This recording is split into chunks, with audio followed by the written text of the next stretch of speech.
que M. Toumba Diakité a eu à me faire à la maison centrale, j'étais sérieusement perturbé. Et je ne voulais pas en ce moment vous le dire, donc une parfaite insécurité. Un homme qui a tenté de vous assassiner par la grâce de Dieu, par ma force, que cet homme surgit devant vous pour se repentir. Je ne voyais que feu Joseph Makambo. J'en passe. Je n'ai pas fait cas parce que je suis un officier d'état-major. Et comme je l'avais dit, un officier d'état-major,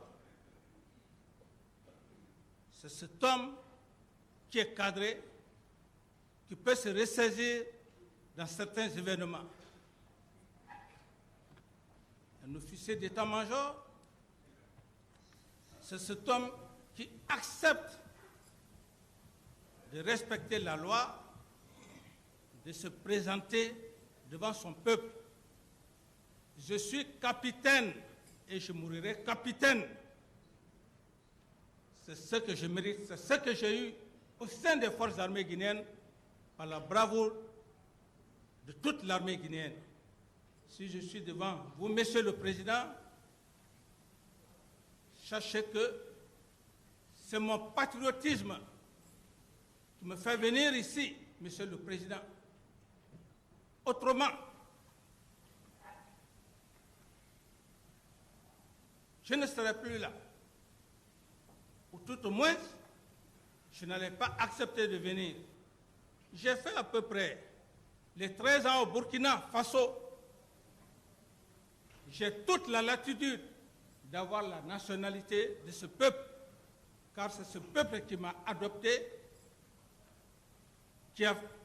c'est ce peuple qui a fait de moi ce que je suis. Donc un peuple éternellement reconnaissant, un peuple que je prie Dieu afin que la grâce de Dieu puisse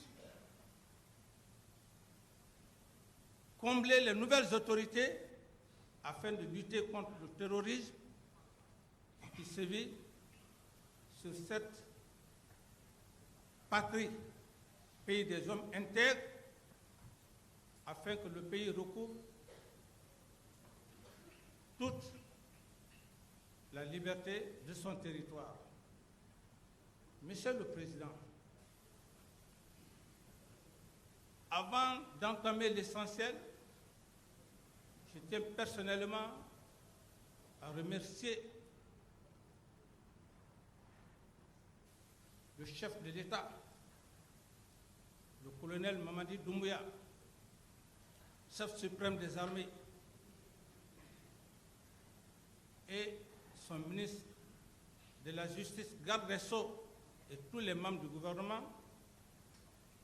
d'avoir accepté que ce procès échoue.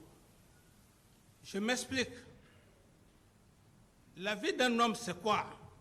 La vie d'un homme, c'est l'honneur. C'est pourquoi je le remercie, je remercie le président Doumbouya. Mon honneur en dépendait. Ce n'est pas l'argent. On peut tout perdre dans la vie. Mais il ne faut pas perdre l'honneur. Je suis venu devant vous, Monsieur le Président, devant votre peuple, pour vous dire que cet homme qui est devant vous, c'est un homme sincère, honnête, patriote. Il n'est venu nulle part, Monsieur le Président. Son père, mon géniteur, fut le premier chauffeur de votre aîné, feu Maître Makati. Je vous prie, Monsieur le Président, et les éminents magistrats, de bien vouloir, si vous voulez bien, demander vos collègues d'ouvrir les archives de feu Mamadou Koulé Camara. Qui était cet homme? Ou tout au moins que vos collègues essayent de mener des enquêtes. Est-ce le géniteur de celui qu'on a appris ou entendu, capitaine Moussa Dadis Camara, président de la Guinée? Est-ce son père fut-il un menteur, un assassin, un homme généreux? Oui. Ce sont ces veines qui coulent dans mon sang. Car avant de juger un homme, il est extrêmement important, puisqu'il y a des hommes nés criminels à travers les chromosomes. C'est un fait héréditaire. Monsieur le Président, pour venir à l'essentiel, il fallait cette petite parenthèse. L'homme qui est devant vous a eu une éducation comme tous les autres. Cet homme, il n'avait seulement que le nom de Stadin. Mais la culture, l'éducation de son père a fait de lui un homme qui ne connaît pas l'ethnie. Chauffeur à l'époque d'un juge de paix. À cette époque, je m'excuse de l'expression, vous-même vous n'étiez pas encore né, même moi j'étais encore petit. À cette époque, un homme qui, de par sa générosité, tous les paysans qui venaient dans les villages, parce que simplement, le vieux Mamadou Koulé, à l'époque, portait vos robes rouges, vos robes noires pour les défilés. Pour les paysans, c'est un intellectuel. Pour les paysans, lorsque son maître lui dit, Mamadou Koulé, après les audiences, comme vous le faites, monsieur le président, dès que vous sortez, la première des choses, si vous voulez commissionner votre chauffeur, c'était comme ça. Une fois que les paysans voyaient cet homme, on dit attention, il est important.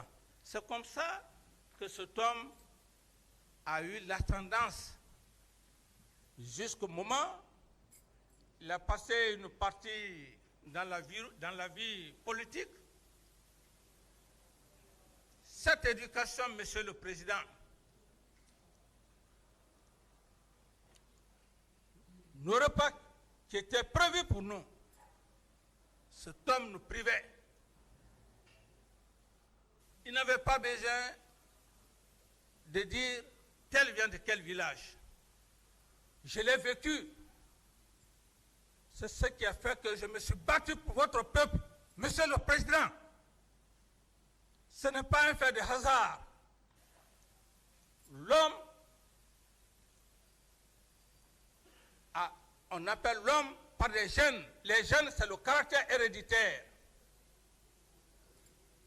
Certainement, beaucoup peuvent penser, Dadis Camara est fou. Dadis Camara n'est pas fou. Dadis Camara est généreux. Parce que Dadis Camara reconnaît ses ancêtres. Mon aïeux est dans un petit village, une section du nom de Koropara. Allez dans ce village, vous demandez qui était ce grand guerrier. C'est de cela qu'il s'agit, monsieur le président. Je ne viens pas devant vous pour vous raconter de n'importe quoi. Je veux que vous connaissiez cette personne, cet homme qui est devant vous. Et comment il a réussi à être président, à gérer cette nation. Ce n'est pas dans le mensonge, monsieur le président. C'est l'éducation que j'ai reçue dans ma famille. C'est un homme sincère, qu'on le veuille oui ou non. Pour certains, vous m'avez vu ici, Et aujourd'hui, Dieu me donne la raison. Je disais tantôt que moi, je me bats pour les nouvelles générations. Voilà aujourd'hui, vous êtes devant moi, je suis devant vous. L'histoire m'a donné raison. Lorsque je vois le président, jeune cadre et les éminents magistrats, ce que je disais hier au Palais du Peuple, c'est de cela que j'ai besoin, c'est l'honneur, ma sincérité. Qu'on ne vienne pas raconter des allégations sous forme pyramidale, dont les structures ne tiennent pas. Excusez, s'il vous plaît, il y a trop de bruit au niveau de la mezzanine, à ma gauche.